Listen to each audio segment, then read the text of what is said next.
There are names in history that carry so much weight, so much darkness, that simply saying them changes the atmosphere in the room.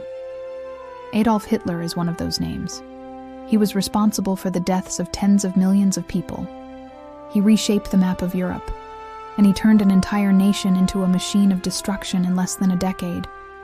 But how does someone like that rise to power? How does a country full of ordinary people hand over their freedom to a man like Adolf Hitler? That's the question we need to answer, because understanding how it happened is the only way to make sure it doesn't happen again. This is the story of Adolf Hitler.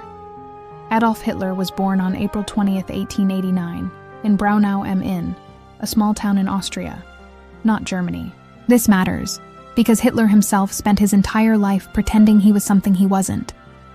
His childhood was unremarkable. His father, Alois, was a customs official. His mother, Clara, was deeply religious and adored her son. Hitler showed an early interest in art and dreamed of becoming a painter. He applied twice to the Vienna Academy of Fine Arts. He was rejected both times. After his mother died in 1907, Hitler drifted to Vienna with almost nothing. He lived in shelters and hostels, selling watercolor paintings on the street to survive. It was during these years in Vienna that he absorbed the anti-Semitic propaganda that was everywhere in Austrian society. He didn't invent his hatred. He inherited it from a culture already soaked in it. Then came World War I. Hitler enlisted in the German army and served as a corporal. For the first time in his life, he found purpose and belonging. He loved the brotherhood of soldiers. He earned 2 Iron Crosses for bravery. And when the war ended in 1918 with Germany's defeat, Hitler experienced the same grief and rage that millions of Germans felt, but he felt it deeper, and he would use it to burn the world. After the war, Germany was a broken country. The Treaty of Versailles forced Germany to pay massive reparations, surrender territory, and disband most of its military. Inflation destroyed the economy. Families starved. Germans felt humiliated on the world stage. The nation was crying out for someone to blame, and someone to follow. Hitler entered politics in Munich in the early 1920s. He joined a small radical party called the German Workers' Party and quickly took it over, renaming it the Nazi Party. He was an extraordinary speaker. When he opened his mouth, something almost magnetic happened. He spoke with fury, passion, and absolute certainty. He told Germans exactly what they wanted to hear: that they had been betrayed, that they were victims, and that he alone could restore them to greatness.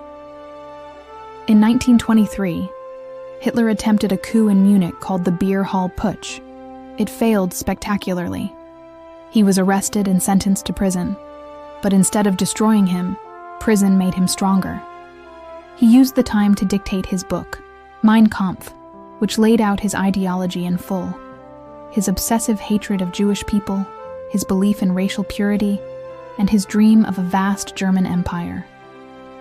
Throughout the late 1920s and early 1930s, the Nazi Party grew rapidly. Germany's economy was still collapsing. People were desperate. Hitler promised jobs, strength, and national pride. By 1932, the Nazi Party was the largest party in Germany. And then, in January 1933, Hitler was appointed Chancellor of Germany. He was now in power, and he would never let go. Once inside, Hitler dismantled democracy piece by piece. Within months, he passed the Enabling Act, which gave him the power to make laws without the parliament's approval. Political opponents were arrested. The press was silenced. Trade unions were dissolved. By the end of 1933, Hitler was the sole ruler of Germany. The Nazis called it the Gleichschaltung, the alignment of everything under one ideology. The persecution of Jewish people began almost immediately. Jews were stripped of citizenship, banned from professions, and forced to wear identifying badges. Businesses were boycotted. Then came Kristallnacht in 1938, a coordinated nationwide attack on Jewish communities. Synagogues were burned, shops were destroyed, thousands were arrested. And then came the Holocaust. Between 1941 and 1945, The Nazi regime systematically murdered 6 million Jewish people in gas chambers and concentration camps. Another 6 million people were killed, including Roma, disabled people, political prisoners, and Soviet POWs. The industrial scale of it is almost impossible to comprehend. The Nazis didn't just commit murder.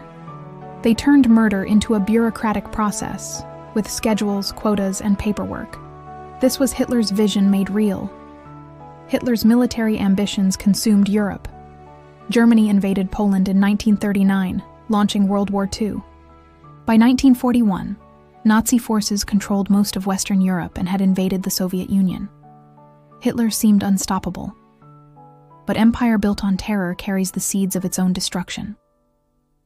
The invasion of the Soviet Union stretched Germany's forces too thin.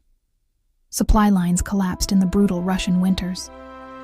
The Battle of Stalingrad in 1942 and 1943 marked the turning point.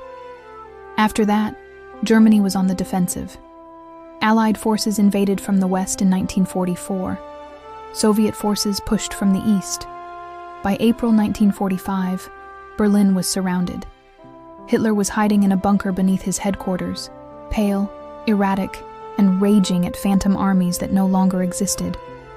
On April 30th, 1945, as Soviet troops closed in on the city, Adolf Hitler shot himself.